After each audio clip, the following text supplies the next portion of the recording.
আমাদের বাংলাদেশ অনেক ডিজিটাল হয়ে গেছে, তাই কাঁচামরিচের দাম এত বেশি।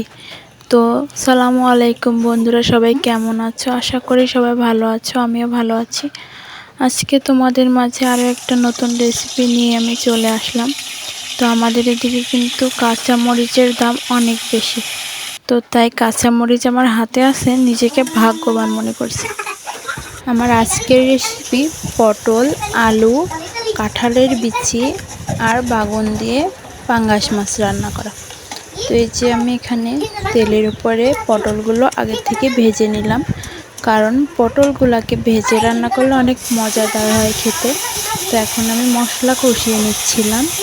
তো তারপরে আমি সব মশলা একে একে দিয়ে দিলাম তেলের উপরে, পেঁয়াজ দিয়ে, তারপরে কাঁচামরিচ বাটা, জিরা বাটা, রসুন বাটা, পেঁয়াজ বাটা, ধনিয়ার গুঁড়া, জিরা গুঁড়া, সব রকমের মশলা কিন্তু আমি দিয়ে সুন্দর করে কষিয়ে নিচ্ছিলাম। তারপরে আমি তরকারিটা রান্না করা শুরু করব। তো তোমরা যারা আমার ভিডিওটি নতুন, অবশ্যই চ্যানেলটা সাবস্ক্রাইব করে একটা লাইক দিয়ে অবশ্যই পাশে থাকবা। তো এখন আমি তরকারিগুলোকে দিয়ে দিচ্ছি এর ভিতরে। আমাদের বাংলাদেশের অবস্থা কিন্তু খুবই খারাপ। তো আল্লাহর কাছে দোয়া করি, আল্লাহ তুমি সবাইকে হেফাজত রাখো, সবাইকে সুস্থ সবলভাবে বাঁচিয়ে রাখো।